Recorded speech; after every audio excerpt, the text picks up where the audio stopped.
Just as I suspected. Too low of a clearance, and they didn't make it.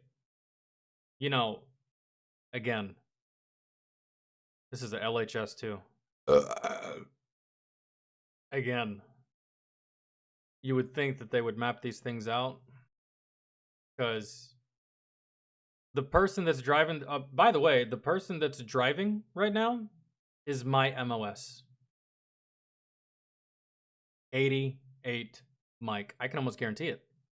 This is an LHS, load handling system. The driver, and there's a passenger too, which is probably a sergeant. There's probably an E4 or E3 in the driver's seat. Yeah, 88 mics.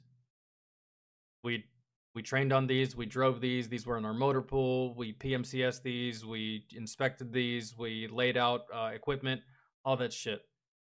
And some of these were even used during deployments for convoys, certain convoys, depending on what we were protecting that day. So yeah, why they're hauling this thing, I don't know. I think that we have to if we can. Some shit you can't haul, right? But I do remember when I was at Stewart, they called for volunteers and then just started picking people. I didn't volunteer, and luckily they didn't pick me. And it was a convoy that they were doing from Fort Stewart to Fort Hood, Texas. And they were taking LMTVs, they were taking LHSs, and they were taking HETs, right? And HETs are like 18-wheelers. They're a military version of an 18-wheeler. I don't know what they were hauling, but I would assume that maybe it was something like this, and these fuckers just did not check for clearance. Let's see. I don't know how to unlock this. Can someone explain to me This is out in the civilian world too, because there's no bridges on military installations. Not that I can recall, and I've been to quite a few military installations. Not once did I ever see a bridge of any kind. Okay, listen, there's like the big archway type bridge that no one can really walk on that leads into Fort Benning, but that doesn't count. Never. This is out in public. This is out in the civilian world. The phone call? How do you get a boat stuck under a oh my god.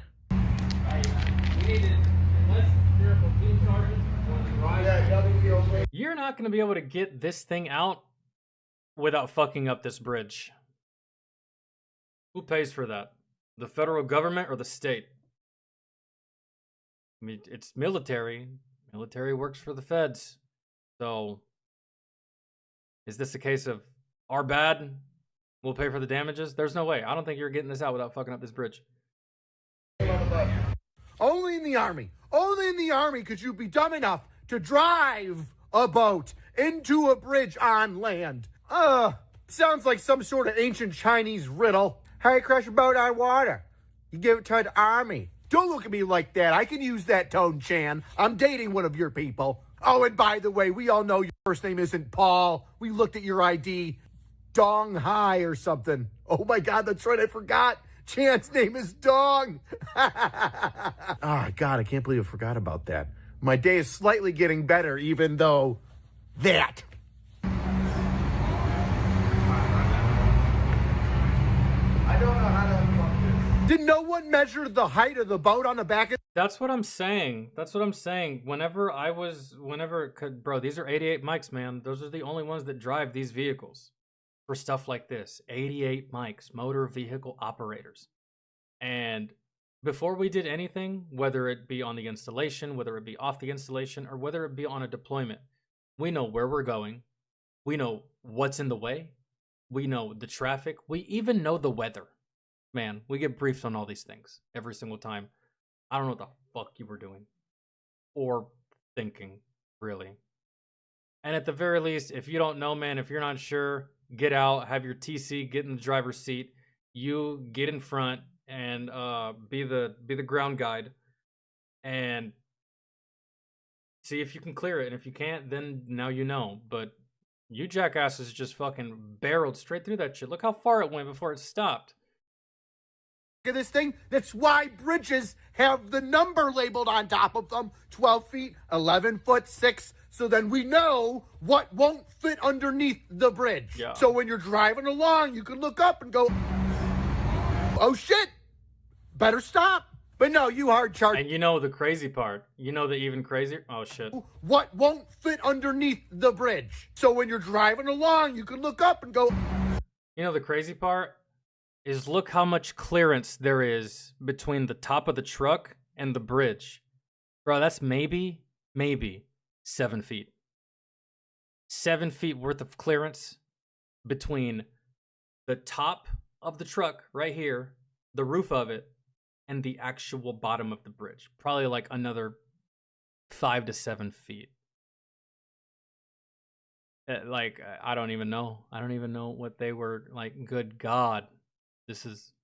Oh shit! Better stop. But no, you hard chargers just decided that you were going to hard charge underneath the bridge. So who's the captain of this ship, huh? Who's in charge of this? Well,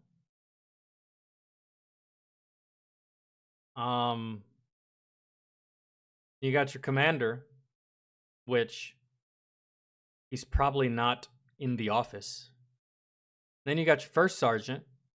He's probably on the way. And then you got your sergeant first class, who's probably back at the company and delegated a E5 to take this E4 and or E3 and this truck somewhere. And that's it.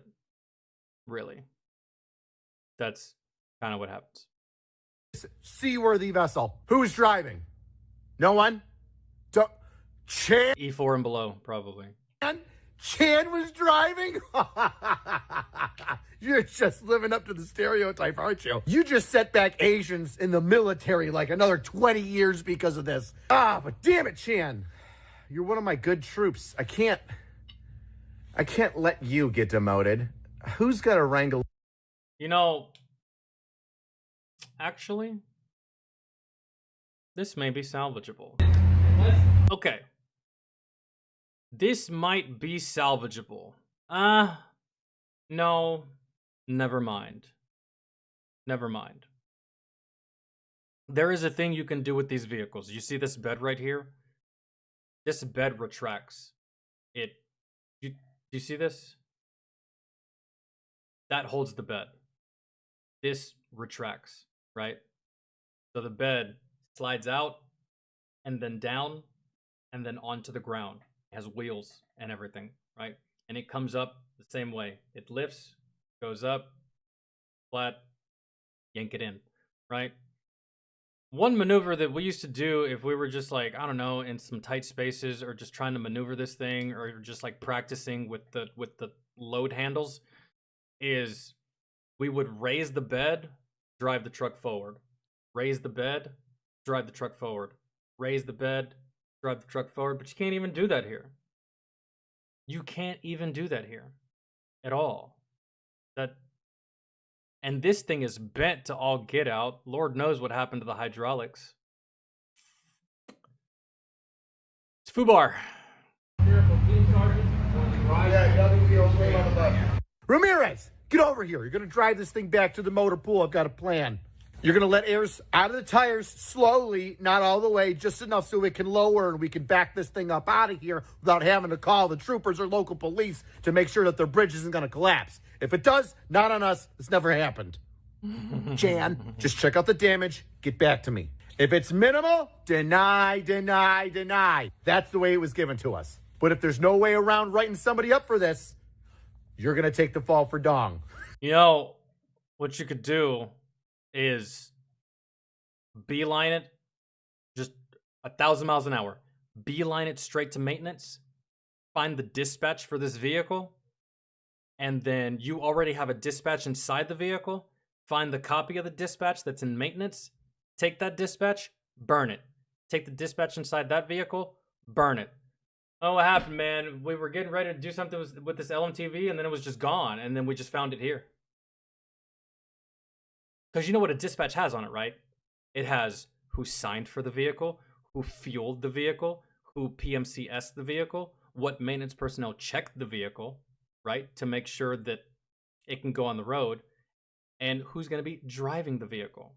The driver also has to sign his name and everything. And that's a paper trail.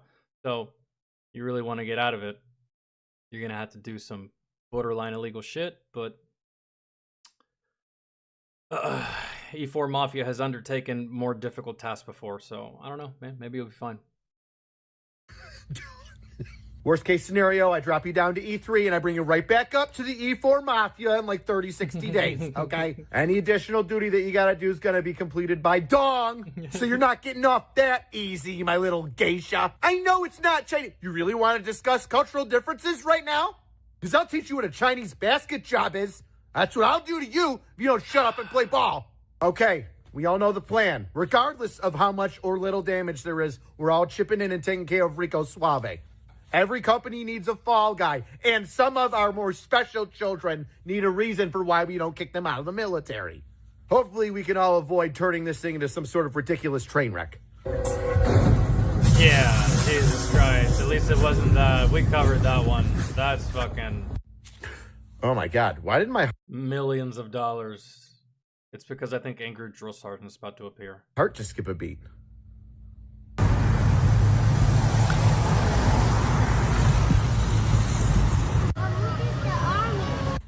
Why is the Division Command Sergeant Major calling me? Special thanks to today's video's sponsor. Yeah, that never happened to me. And those guys are the same MOS that I was. The worst thing that almost happened to me, or the worst thing that did happen to me involving vehicles, is I almost got run over and pushed off a mountain. I never did anything like that. I never crashed a vehicle. I